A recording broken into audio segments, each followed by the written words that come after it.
رب العالمين وبه نستعين وعلى أمور الدنيا والدين.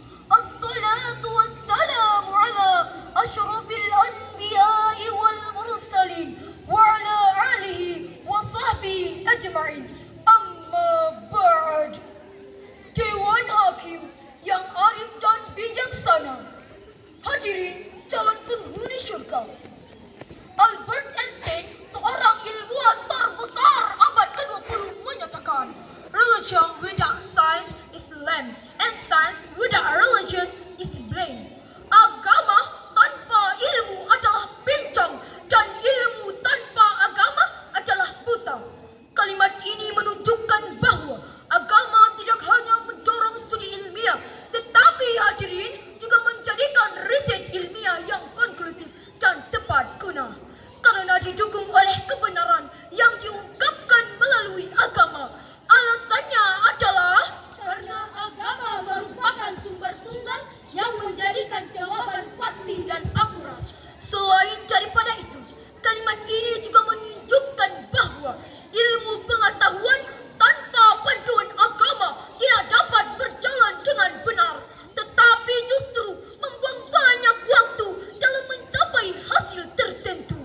Atau lebih buruk lagi, seringkali tidak memperoleh bukti yang meyakinkan.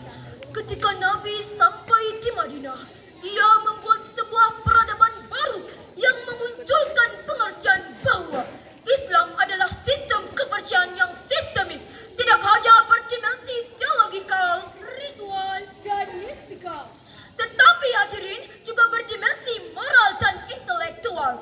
Secara terminologi, Islam adalah agama yang disampaikan oleh Allah Subhanahu wa taala kepada Nabi Muhammad sallallahu alaihi wasallam melalui wasilah malaikat Jibril alaihi salam agar disiarkan kepada seluruh makhluk di dunia ini.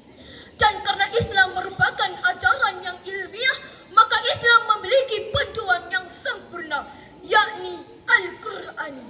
Said Nursi sebagai Renaissance of Islam menyatakan, Islam is the father of all the science and Al-Quran is the book of science. Islam adalah bapaknya seluruh ilmu pengetahuan dan Al-Quran adalah kitabnya ilmu pengetahuan. Atas dasar inilah, maka tergugah hati kami untuk menyampaikan sebuah syarahan yang berjudul Al-Quran sebagai sumber ilmu pengetahuan, dengan rujukan firman Allah dalam surah Ibrahim ayat 1 sebagai berikut. A'udzu billahi minasyaitonir rajim.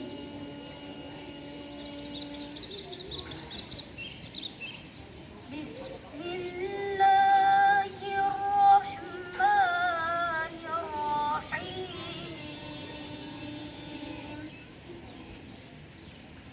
Alif Lam Ra. Kitabun anzalnahu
bayangan.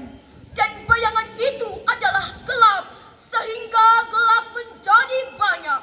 Berbeda dengan an-nur atau cahaya yang menerangi dan tidak pernah memberi gelap. Penjelasan tentang Al-Quran sebagai penerang atau an-nur benar-benar menunjukkan antara Al-Quran dan ilmu pengetahuan terdapat hubungan yang saling mengikat.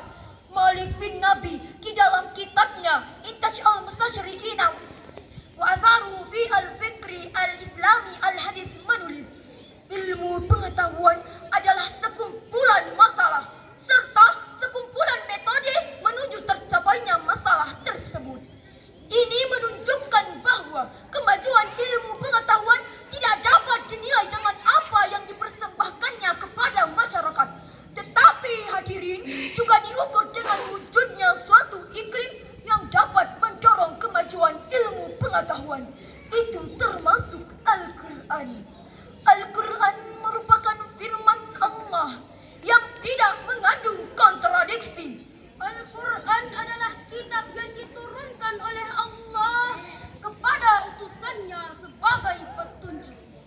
Al-Quran adalah kitab terakhir dan berada dalam penjagaan Allah Subhanahu wa Ta'ala. Oleh sebab itu, sains akan berkembang cepat hanya apabila dituntun oleh Al-Quran dan mengambil kebenaran darinya. Karena hanya dengan demikian sains mengikuti jalan Allah. Ketika jalan yang bertentangan dengan agama diambil, para ilmuwan menyia-nyiakan waktu dan sumber dayanya serta menghalangi kemajuan sains. Demikianlah menurut Harun Yahya dalam The Quran Leads the Way to Science. Lalu, bagaimanakah dinamika keilmuan umat Islam saat ini? Data Badan Penelitian Internasional menyebutkan Israel yang notabene Yahudi dalam 1 juta penduduk memiliki 1.600 pakar pengetahuan.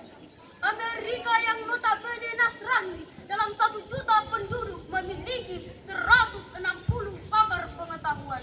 sedangkan Indonesia yang notabene mayoritas muslim terbesar di dunia dalam 1 juta penduduk hanya memiliki 65 pakar yang muslimnya hanya 6 orang. Olehnya, dalam bidang sains dan teknologi, kita masih jauh tertinggal oleh bangsa-bangsa lain. Kita jauh tertinggal oleh Amerika yang protestanis. Kita jauh tertinggal oleh Korea yang konfusianis Taois. Bahkan kita jauh oleh Jepang yang Buddhis Taois. Padahal 14 abad yang lalu kita diperintahkan untuk membaca dan menggali ilmu pengetahuan. Bacalah Al-Quran supaya hidup teratur. Bacalah alam supaya lahir karya-karya luhur. Dan baca diri kita agar hidup tidak takabur. Sebab membaca dalam Islam harus dibarengi dengan serta diimbangi dengan Bismi Rabbikal Ladzi Khalaq. Dengan menyebut nama Tuhanmu yang menciptakan. Akan tetapi hadirin, untuk dapat memahami dengan jelas dan benar terhadap interpretasi dari firman Allah di dalam Al-Quran yang menjelaskan tentang korelasi antara Al-Quran dan ilmu pengetahuan, maka salah satu yang harus dilakukan adalah dengan dapat memahami Al-Quran secara tekstual terlebih dahulu, yakni memahami Al-Quran dari segi kebahasaan, dan bahasa Al-Quran adalah bahasa Arab.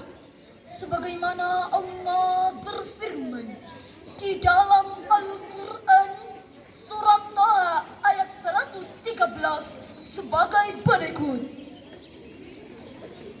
وَكَذَلِكَ أَنزَلْنَاهُ قُرْآنًا عَرَبِيًّا وَصَرَّفْنَا فِيهِ مِنَ الْوَعِيدِ لَعَلَّهُمْ يَتَّقُونَ لَعَلَّهُمْ يَتَّقُونَ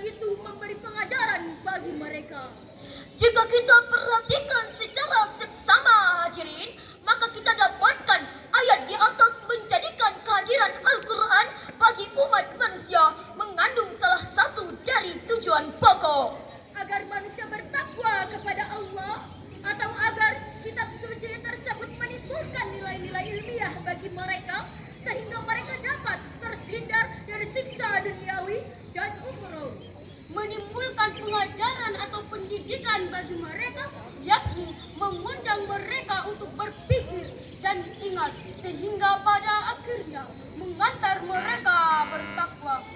Demikianlah menurut Profesor Dr. Muhammad Quraisyhab di dalam tafsir Al-Misbah. Olehnya hadirin memperhatikan penjelasan tersebut, maka jelaslah bahwa Al-Quran benar-benar merupakan sumber ilmu pengetahuan. Hal ini bisa dilihat dari ditemukannya kata-kata ilmu dalam berbagai bentuknya di dalam Al-Quran yang terulang sebanyak 854 kali. Di samping itu, banyak pula ayat-ayat Al-Quran yang menganjurkan untuk berfikir serta tidak menetapkan suatu ketetapan membatasinya, menambah pengetahuan selama dan di mana saja ia hendaki. Pada akhirnya, kami mengajak wahai saudara-saudariku, marilah kita jadikan Al-Quran sebagai pedoman hidup kita.